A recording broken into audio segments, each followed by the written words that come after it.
बोलती पुस्तके. ज्यांना वाचनाचा नाद त्यांना बोलती पुस्तके घाली साद. आमचं चॅनल सबस्क्राईब करा आणि सबस्क्राईब करायला इतरांनाही सांगा. नमस्कार श्रोते मित्र हो.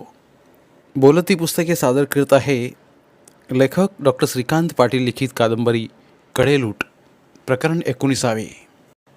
बरोबर 4 वाजता आपल्या मोटरसायकलवरनं तुका घरी आला तर घरी शांतानं लाडवाचा डबा भरून ठेवलेला. गॅसजवळ सुद्धा चकल्या तळत होती. काय अजून आवरलं नाही? त्यानं विचारलं. बस झालंच, 4 चकल्या तळायच्या आहेत, त्या झाल्या की झालं मग. ठीक आहे, मग मला 2 लाडू आणि एखादी चकली दे, चव तरी बघतो. तसं तिने एका प्लेटमध्ये 2 लाडू 2 चकल्या त्याला दिल्या.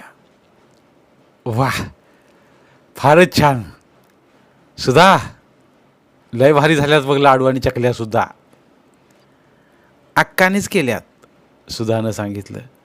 उगा खोटं बोलू नकोस, मला माहिती आहे सगळं. मी फक्त पाक धरून दिला, बाकीचं त्यांनीच केलं आहे. बरं असू दे, पण छानच केलं आहेसा तुम्ही. तोपर्यंत सुधानं तळलेल्या चकल्या शांताक्काला दिल्या. मग शांताकानं त्याही एका छोट्या डब्यात भरून घेतल्या. मग तुकादानं ड्रेस बदलला. पवार ड्रायव्हरला फोन लावला. पवार काका, कुठे आहेसा? यायला लागलोय गावाकडं, तांदूळवाडीत हाय. बरं या लवकर, आपणा 5:30 वाजता निघायचं आहे.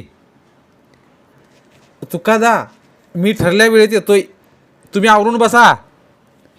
होय, आमचं आवरलं, या तुमचीच वाट बघत होतो म्हणूनच फोन लावला आहे. आलोच असं म्हणून पवार काकानं फोन बंद केला. तसंच तुकादानं शांताला विचारलं. अगं तुझं आवरलं का? मी केव्हाचीच तयार झाली या. बरं सुधा, आम्ही उद्या संध्याकाळपर्यंत परत येतोय. तोपर्यंत घराकडं तू ध्यान दे. पोरं लाजाळू आहेत, त्यांना काय हवं नको ते विचार. तसंच तुझ्या पण चिमुकल्यांकडं नीट ध्यान ठेव. अक्का, काय बी काळजी करू नका. तोपर्यंत पवार काका गाडी घेऊन दत्त म्हणून हजर. आल्या आल्यास त्यानं हॉर्न दिला. ये की चहा तरी घे. नको दादा, घेतला आहे, निघूया आपण आता. तसं शांतानं डब्याची पिशवी गाडीत ठेवली. शिवाय आणखी एक वायरीची पिशवी, त्यात पुष्पाला द्यायची साडी व अन्य वस्तू भरल्या. तुकानं गव्हाचं पोतं मागल्या सीटवर ठेवलं. शांतानं शेतातलं माळवं आणलेलं, तेही पिशवी भरून घेतलं. बरं झालं का? तुकानं विचारलं. झालं. चला मारा स्टार्टर, असं तुकानं सांगताच पवारनं गाडी सुरू केली आणि गावातून खड्डे चुकून व रस्त्यावर लावल्या गाड्यांच्या गर्दीतनं वाट काढीत चावडीचा चौक गाठला. चौकात असल्या मारुतीच्या मंदिरासमोर गाडी थांबवून मारुतीरायाला नमस्कार केला आणि गाडीनं वेग घेतला. तुकादा, काय चाललंय? काय म्हणते हॉटेल? झकास चाललंय. मध्ये पाऊस होता तेव्हा जरा वर्दळ कमी होती, पण तेवढं 4 दिवस सोडले तर बेस्ट चाललंय. अरे वा, छानच की. तिकडं पोरं दुधाचं पैसे मिळतात, इकडं तुमच्या हॉटेलची कमाई आणि रानातलं उत्पन्नही बक्कळ. म्हणजे तुमचे दोन्ही हात तुपातच आहेत म्हणा की. हाय ईश्वराची कृपा. पण काय पण म्हण पवार काका, राबल्याशिवाय काय आहे? हातावर हात बांधून काय होईल का? रातंध्या पळतोय तेव्हा कुठे गाडीचा हप्ता भागून 2 घास पोटात जात्यात. पवार काकानं सांगितलं. आमचं तरी काय काका, पोरं सकाळी 6लाच रानात जातात. वैरण काढी, धारा पाणी आणि दूध पोचवणं यातच त्यांना 8 वाजतात.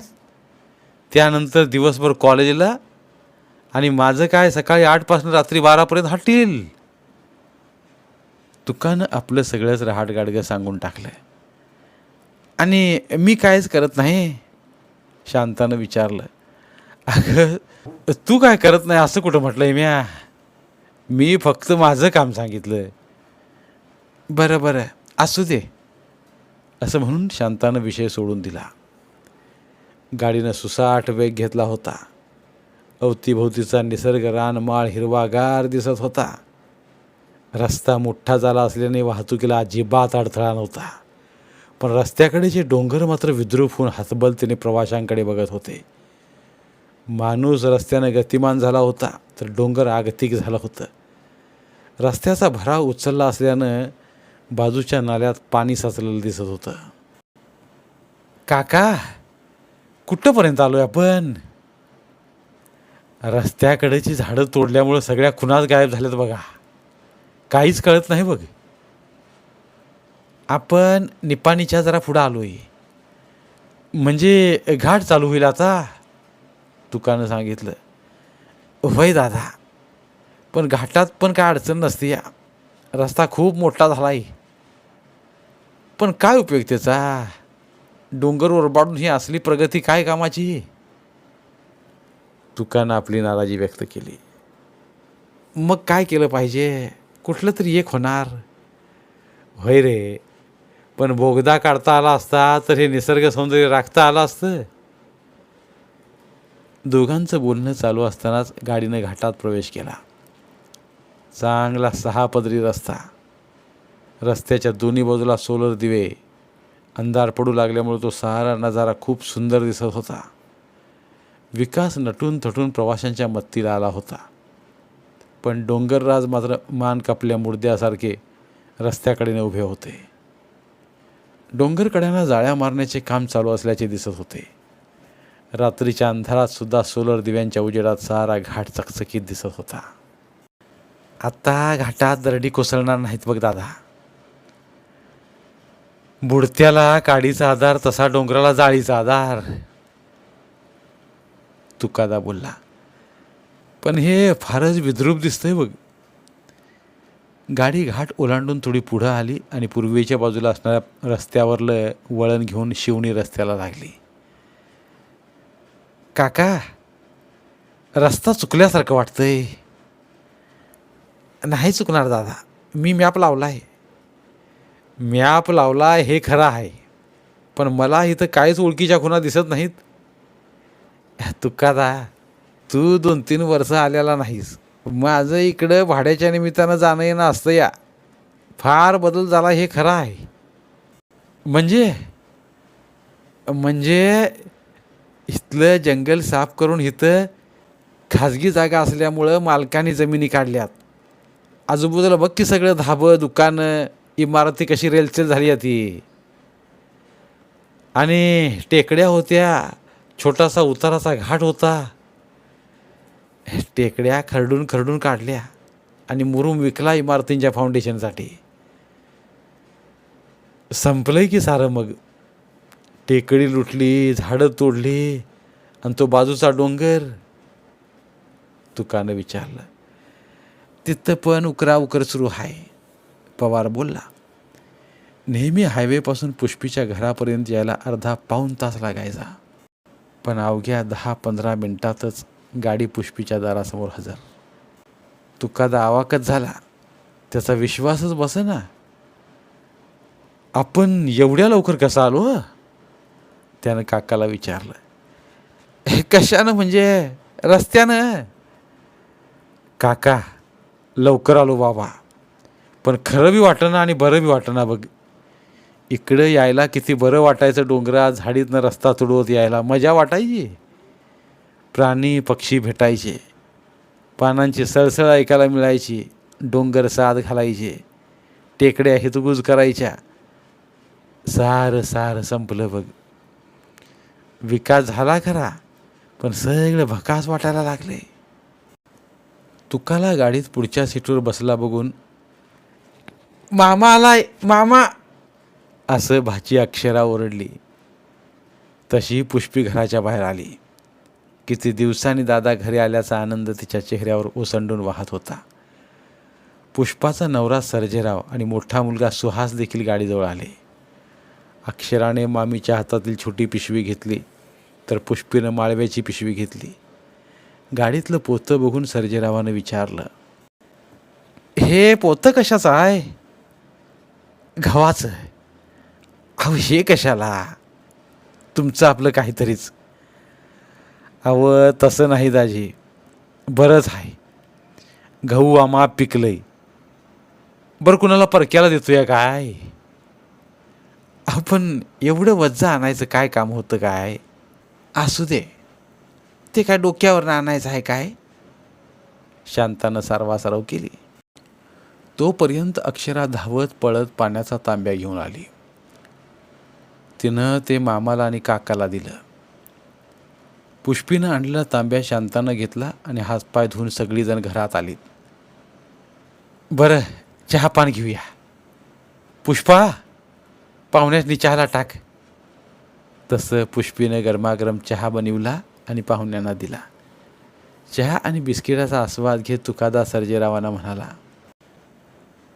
2 वर्षात पार सगळंच तुमच्या शिवाराचं रूप बदलून गेलंय. होय, रस्त्याचं चौपदरीकरणाच्या वेळी टेकड्या साऱ्या खरडून गेल्या. त्या अगोदर ही तिथली झाडं तोडली. पण पारच रया गेली परिसराची. तुकादानं खंत बोलून दाखवली. लोकांना विकास पाहिजे आहे. गावाकडे यायला कच्चं रस्तं होतं, घनदाट जंगल होतं. दिवसा ढवळ्या जंगलातनं यायला भीती वाटायची. त्यामुळं कोणी विरोध केला नाही. रस्तं झालं हे बेस झालं, पण झाडं तोडायला नको पाहिजे होती. आता कोण कोणाला सांगणार? आता रस्त्याच्या दुतपा दुकानं, इमारती झाल्यात. तुकानं विचारलं, लोकांना राहायला जागा कुठं आहे?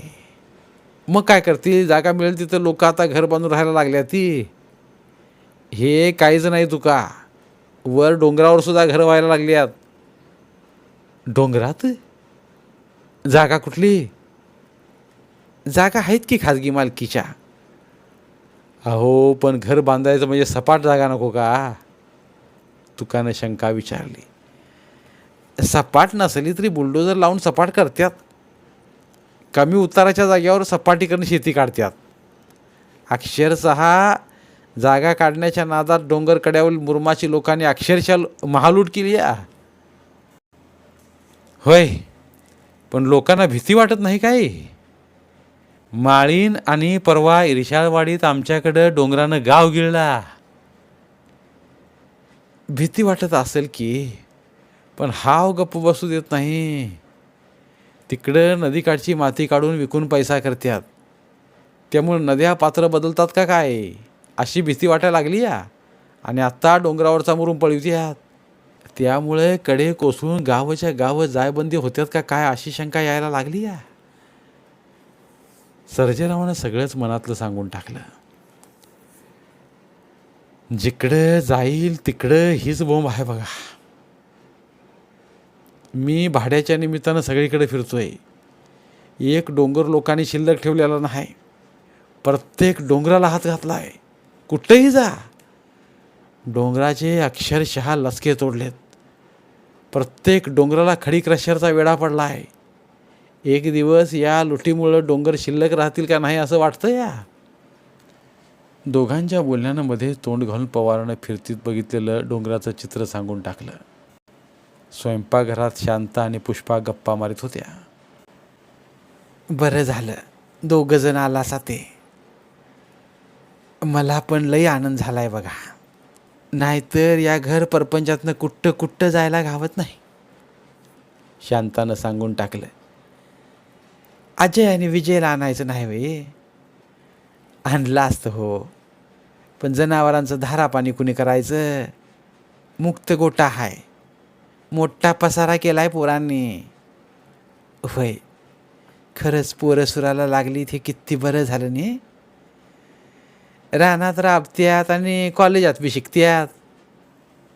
पोरांचं गुण सांगताना शांताचा ऊर भरून आला. दोघी गप्पात रंगल्या असतानाच बाहेरून सर्जेराव यांचा आवाज आला. अगं पाहुणं लांब आल्यात. तुम्ही गप्पाच मारणार हायसा काय? काय जेवाय वाढायचं बघणार हायसा? अहो तुम्ही बोलत बसलासा म्हणून विचारलं नाही. जेवण कवाच तयार आहे. 5 मिनटं थांबा, लगेच ताटं करून देते. असं म्हणून तिने पटकन सुहासला हातरी टाकायला सांगितली. शांता आणि पुष्पा ताटं करण्यात रमल्या तर अक्षरानं पाण्याचे तांबे पाहुण्यांना दिले. सुहासनं टाकल्या हातरीवर तुका, पवार काका, सर्जेराव जेवायला बसले.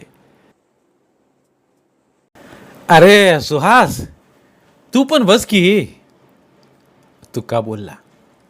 नको, मी वाढायला थांबतो. बरं. मग पटापट सुहासनं आणि अक्षरानं ताटं आणून पाहुण्यांसमोर ठेवली. कितीतरी दिवसांनी दादा आलाय म्हटल्यावर पुष्पानं गोडाधोडाचं स्वादिष्ट जेवण केलं होतं. त्यावर तिघांनी यथेच्छ ताव मारला. पुरुष मंडळींच्या नंतर बायका पोरांनी सुद्धा जेवण करून घेतलं. दिवसभराच्या प्रवासानं काकानं जमिनीवर लगेच अंग टाकलं. पण तुका, सर्जेराव, शांता आणि पुष्पा बराच वेळ इकडच्या तिकडच्या पीक पाण्याच्या, पाऊस महापुराच्या गप्पा मारत बसलीत. रात्री 11चा टोल घड्याळात पडला. अरे बराच वेळ झालाय, चला आता विश्रांती घेऊया, सर्जेराव बोलला. तसं पुष्पानं सोप्यात 2 गाद्या आणून टाकल्या. पांघराला 2 चादरी दिल्या. पवार काकाने अगोदरच जमखान्यावर अंग टाकलेलं. त्यांच्या अंगावरही तुकानं चादर टाकली. त्याच्या बाजूला सुहासी चादर घेऊन झोपला. आतल्या खोलीत चटई अंथरून शांता, पुष्पा, अक्षरा झोपी गेल्या. पावसानं तर चांगलाच इसवाटा घेतलेला. सूर्याची स्वच्छ सोनेरी किरणं धरतीवर उतरलेली. वातावरण एकदम चकचकीत झालेलं. तरीही हवेत गारवा हा होताच. आज रक्षाबंधन असल्यानं पुष्पा भलतीच खुश होती. तिनं सकाळी लवकर उठून सगळी आवरावर केलेली. स्वयंपाकघरात गोडाधोडाचं जेवण करण्याची तयारी सुरू होती. शांता काही तिला मदत करीत होती. पण तुकादा अजून डाराडूर झोपला होता. बऱ्याच दिवसानंतर कामाच्या रामरगाड्यातनं त्याला आज वेळ मिळालेला. काका जागा होता, पण तोही अंथरुणावर तसाच पडून होता. तुका, झोप झाली आहे का नाही? 8 वाजायला आलेत, सर्जेरावनं आवाज दिला. सर्जेरावच्या आवाजानं काका उठला, पण तुका मात्र तसाच पडून राहिला. तुका, ये तुका, अरे उठ की आता, हॉटेल उघडायचं आहे का नाही? हॉटेलचं नाव ऐकताच तो दचकून जागा झाला. आपण पाहुण्याच्या गावात आहोत आणि सर्जेराव दाजींनी आपली गंमत केल्याचं त्याच्या लक्षात आलं. कसला हल्लो? 8 वाजलेत आणि मी अजून घरात. हॉटेलकडे कवा जायचं या काळजीनं उठलो. पण खरं सांगू दाजी, छान झोप झाली बघा. बरं आवर आता. पुष्पा, कवा धरणं तू उठायची वाट बघतीया. सर्जेराव आणि तुकाचं बोलणं सुरू होतं तोपर्यंत पवार काकाने आपलं आंघोळ पाणी आवरून घेतलं. लागलीच त्याला शांतानं चहा पोह्यांचा नाश्ता दिला. दादा आवर बरं, पुष्पानं तुकादाला हटकलं. तसा तुकादा बाथरूममध्ये शिरला. त्याने शॉवर खाली मनसोक्त आंघोळ केली. गरम पाण्याने आणि सुगंधित शॅम्पूनं आंघोळ केल्यामुळं त्याला ताजं तवानं वाटायला लागलं. मग पुष्पानं त्यालाही चहा पोहे दिले. तुकाचा नाश्ता होईपर्यंत पुष्पानं सोप्यामध्ये लाकडी सनमाईकचा पाट आणून ठेवला. त्याच्यापुढे रांगोळी काढली. आरतीचं ताट तयार केलं. त्यात सुंदर नकशिकांत सजवलेल्या राख्या ठेवल्या. सोन्याची अंगठी ठेवली. साखर पेढे एकत्र करून त्याचा चुरा करून एका छोट्या डब्यात घेतला. तसेच बर्फीच्या वड्याही घेतल्या. तुका दादा, तुझा नाश्ता झाला का? आणखी आणू का? सर्जेरावनं विचारलं. नको दाजी, बास, पुरं झाला. पुष्पे, तुकाचं झालंय बघ. आता तुका आणि काका दोघांनाही ओवाळून राखी बांधून घे. सर्जेरावांचा आवाज येताच पुष्पी आरतीचं ताट घेऊन बाहेर आली. पहिल्यांदा पाटावर तुका बसला. मग पुष्पाने त्याच्या कपाळावर विभूती लावली. एका वाटीत तिनं कुंकू आणि पाणी याचं घट्ट मिश्रण करून आणलं होतं. त्याच्या कपाळावर कुंकुम तिलक लावलं. त्यावर तांदळाचे दाणे लावले. मग तुकाच्या हातावर राखी बांधली आणि त्याला पंचारतीने ओवाळले. अंगठी आरतीच्या प्रज्वलित वातीच्या भोवती फिरवून त्याच्या डोळ्याला लावली आणि त्याच्या हातावर साखरपेढ्याचा प्रसाद दिला. तसेच बर्फीची वडी त्याच्या मुखात स्वतःच्या हाताने भरवली. तुकानेही तिला जरीची साडी भेट म्हणून दिली. पवार काका या, तुम्ही बसा पाटावर. तसं पवार काका पाटावर बसला. मग पुष्पानं त्यालाही कपाळावर विभूती लावली. कुंकुम तिलक लावून त्यावर तांदळाचे दाणे चिकटवले आणि राखी बांधली. मग पंचारतीने ओवाळून अंगठी वातीभोवती फिरवून काकाच्या डोळ्याला लावली. साखरपेड्यांचा प्रसाद दिला. बर्फीची वडी स्वतःच्या हाताने भरवली. काकाने आपल्या खिशातून 200 रुपयांची नोट ओवाळणी म्हणून टाकली. अहो काका कशाला, राहू दे. नको पुष्पा, असू दे असू दे. काकांच्या डोळ्यात पाणी आलं. का, काय झालं? काही नाही पुष्पे. मला बहीण नाही आणि असं सारं सोपस्कार करून आजपर्यंत मला कोणीच राखी बांधली नाही.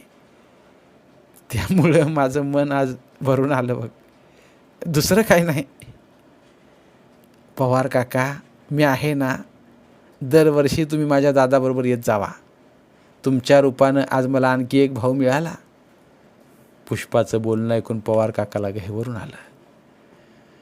बरं मंडळी, चला रानाकडनं जरा फिरून येऊया. काय तू का? सर्जेरावानं विचारलं. चला की, आमची काय हरकत नाही. आम्ही संध्याकाळी जाणार आहे. मग अजून बराच वेळ आहे आपल्याकडं. चला जाऊन चक्कर मारून येऊया. सर्जेरावानं आपली ओपन टप जीप बाहेर काढली आणि रानाचा रस्ता धरला. गावाबाहेरच्या खडखड रस्त्यावरून डोलत हेलकावे खात त्यांची जीप डोंगराच्या पायथ्याशी असलेल्या सर्जेरावाच्या फार्म हाऊसवर पोहोचली. धन्यवाद. उर्वरित कादंबरी पुढील भागात. धन्यवाद. बोलती पुस्तके श्रोते मित्रांसाठी मराठी साहित्याचा खजिना फक्त 59 रुपयात. फक्त 59 रुपये माफक फी भरून आमच्या साहित्यरत्न या चॅनलचे सभासद व्हा व भरपूर मराठी ऑडिओ बुक्सचा आस्वाद घ्या.